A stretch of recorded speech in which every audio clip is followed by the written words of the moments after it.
Hello, once again. This is Mark Miller with Kitsap Literary Artists and Writers and Bremerton Kitsap Access Television and Blue Forge Productions. We're having our typical Halloween show, but actually it's not typical anymore. We're going to do something different this time. We're going to go out and actually hunt for ghosts. Real, not live ghosts, they're dead ghosts. Go out and search for actual ghosts in a ghostly place. And hopefully we'll be able to get scared out of our wits. So join us for the Bremerton Kitsap Access Television Kitsap Literary Artists and Writers yearly Halloween show. Yes, we're down here at Fort Worden, up here by Port Townsend, which has a long history of possible ghostly activities. And I'm here with a couple of ghostly investigators up here at Fort Worden. And you'll hear some voices in the background. Now, the thing is, are they actual real visitors? Or maybe they're actually ghosts? So we have Dakoda Foxx here to my right, local author and ghostly investigator. Hi. My name is Dakoda Foxx, and I am a writer, an actor, and many things. I'm an author of The Magic and Nightmare That Was Me and The Haunting of Orchard House and Paranor. Make sure you get the book now. And now on my left is another ghostly investigator, Cyan, actress, very intelligent person. Also, I do believe, an author. Also an author? Not an author, but a model. You were close. My name is Cyan Smith, and you might have seen me in the interview as well as the menu, and I am dying to see what happens today. Right now we're waiting for a well-known local medium called Psychic Celia. But before that, we're going to do a little bit of investigation on our own. So we're going to be wandering around here and to see maybe we can bump into or have something bump into us and just try to find some ghostly apparitions.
Fort Worden, now called Fort Worden Historical State Park, is located in Port Townsend, Washington, on 433 acres. Originally, Fort Worden was the United States Army Coast Artillery Corps base, constructed to protect Puget Sound from invasion by sea. Construction between 1898 and 1920, Fort Worden was one of the largest forts of its time and was designated a National Historical Landmark in 1976. An active United States Army base from 1902 to 1953, The base was sold to Washington State in 1957 to house a juvenile detention facility which operated until 1971. At that time, base ownership transferred to the Washington State Parks and Recreation Commission. Fort Worden State Park was opened in 1973.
Located on the extreme northeastern tip of the Olympic Peninsula, Fort Worden faces the Strait of Juan de Fuca in the north and the Admiralty Inlet in the east.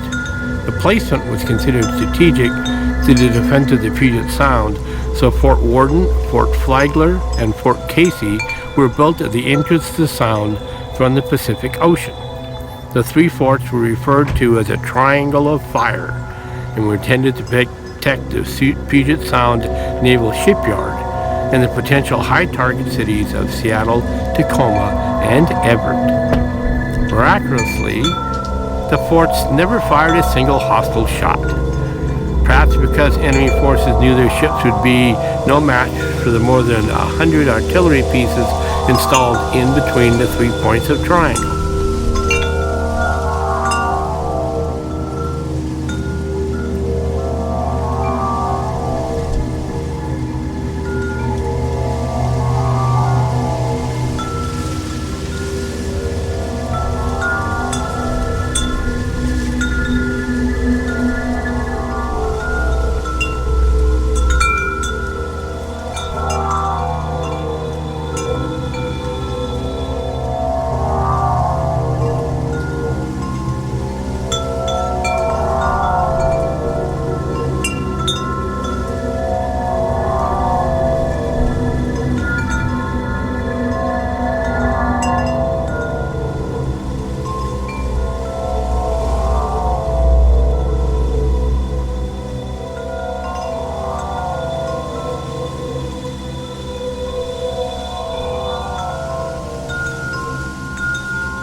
Worden alone boasted 2 12-inch disappearing guns, 2 12-inch barbette guns, 2 10-inch disappearing guns, 5 10-inch barbette guns, 8 6-inch disappearing guns, 2 5-inch balanced pillar guns, 4 3-inch pedestal guns, and 16 12-inch mortars.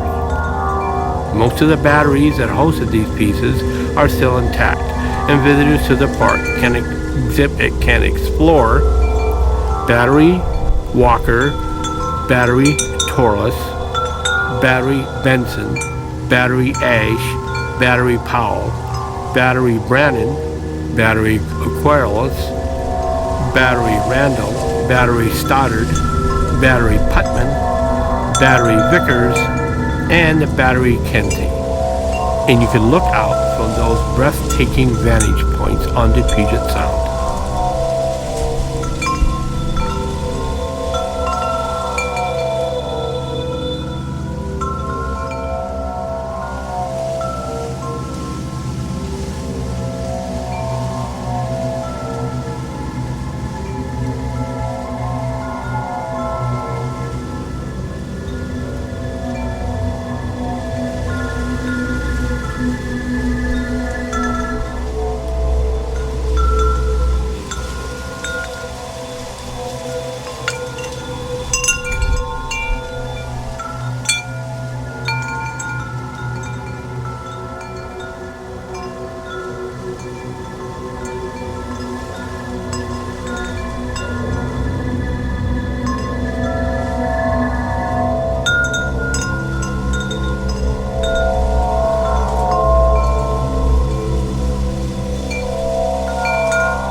So, what happened? Well, I didn't see anything. Really? I was playing hide and seek with like a group of kids. It was fun until it turned into a maze. There were some really narrow hallways. Then it got weird. I went back to the room back there and I thought, sure, I had a bone. It was just a piece of driftwood. Damn. You know, just... That's interesting. You really got nothing? Well, I didn't see anything. I mean, but maybe I wasn't looking hard. Did you guys feel anything? Any vibrations or anything? Yeah. It was spooky in there. Okay. Flashlight kept on going out. How about you? Well, I mean, I definitely felt giddy and childlike. Like it was very warm and vibrant. Like it was welcoming in there. There was, like when it got narrow, it did get a little creepy. Oh, okay. Yeah. You know what? I wonder where Psychic Celia's been. She was supposed to be here by now. Yeah. Oh. Hello? I have arrived.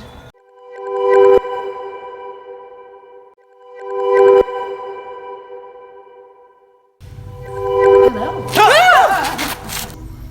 Shall we talk to some spirits?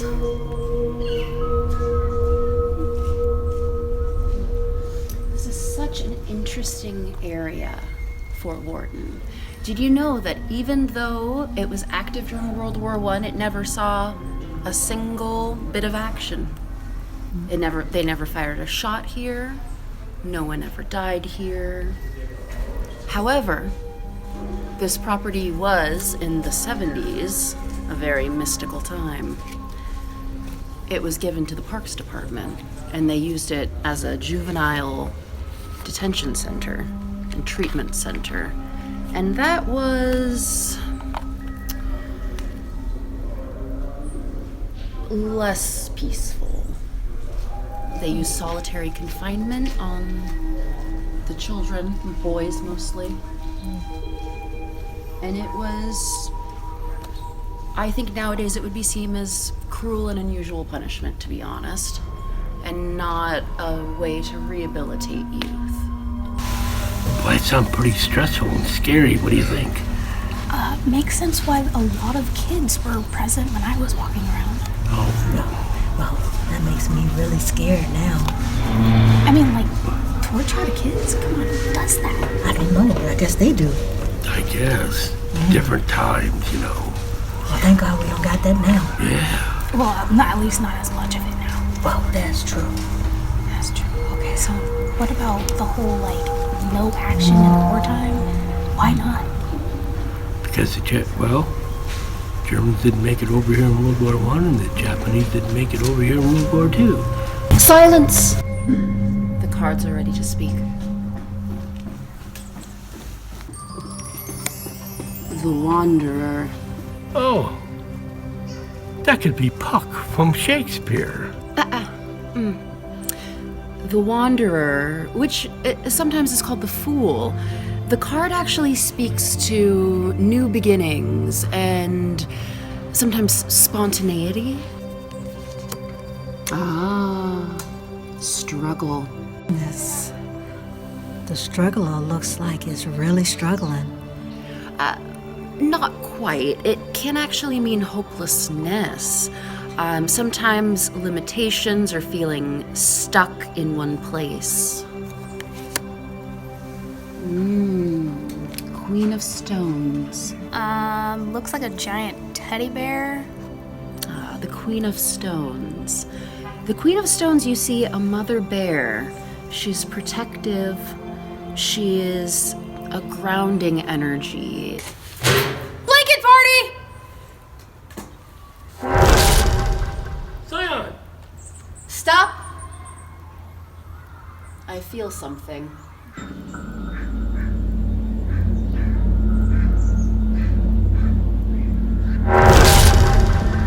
The spirit is here.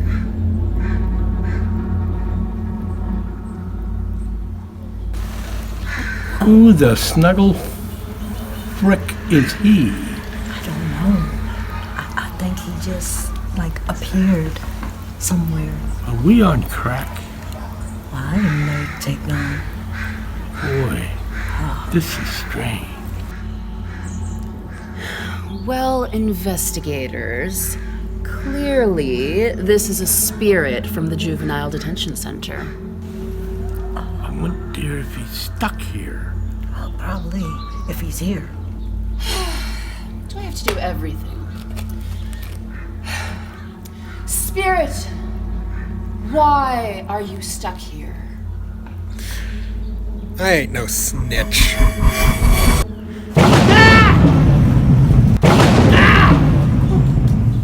Cyan, you're back. Where did the boy go?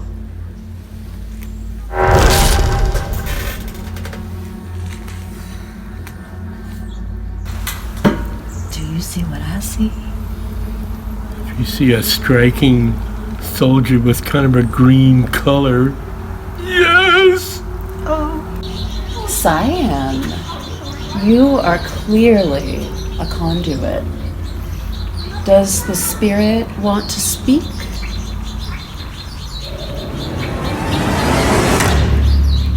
Let me set the stage. It's 1970. The first Earth Day was celebrated. U.S. ground forces entered eastern Cambodia to root out communists. Minimum wage was $2.10 an hour. A movie ticket cost $1.55. Gas was 36 cents and a gallon of milk was 62 cents. The Beatles broke up. Elvis Presley died.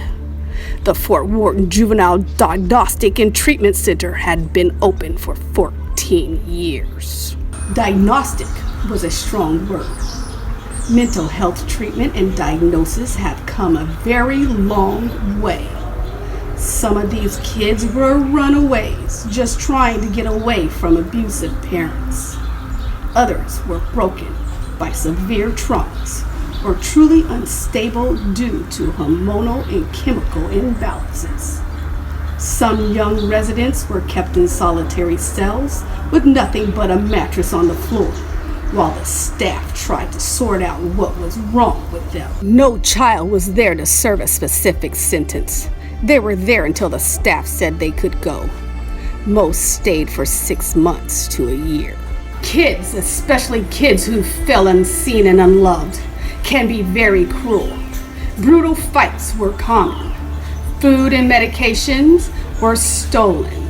If you tattled on another resident and the others found out, it was time for a blanket party. They throw a blanket over the tattletale, then beat him with bars of soap wrapped in socks. I was a cook at the center for only a year, until a kitchen explosion took my life. The center had never been able to keep up the maintenance it needed. For the short time I was there, I did what I could. I snuck food to the youth in solitary. I rocked the littlest ones to sleep, and even took confessions from some of the older residents. Those doctors and therapists weren't sadists. They were just ignorant, like most of the medical field back then. I just did what I could. I loved them. My mother always told me, there are no bad children, just bad behavior. And behavior is learned. Loving them was the only way for them to unlearn. I wish I could have done more. God, that was intense. You're back? You okay? Are you okay? Oh my God. Yeah. Are Good, you okay? good. Really? That was definitely an out-of-body experience. Oh, that was scary. Look!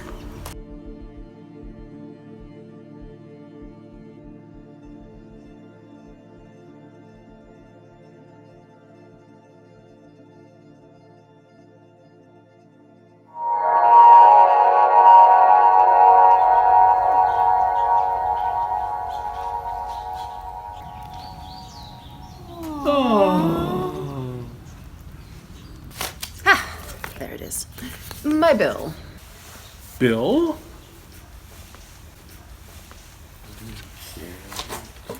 It's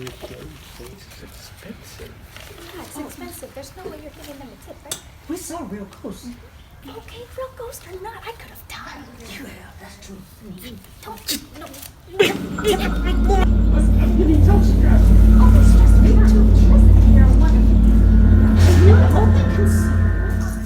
Once again, we've just had another episode of Kitsap Literary Artists and Writers Halloween special.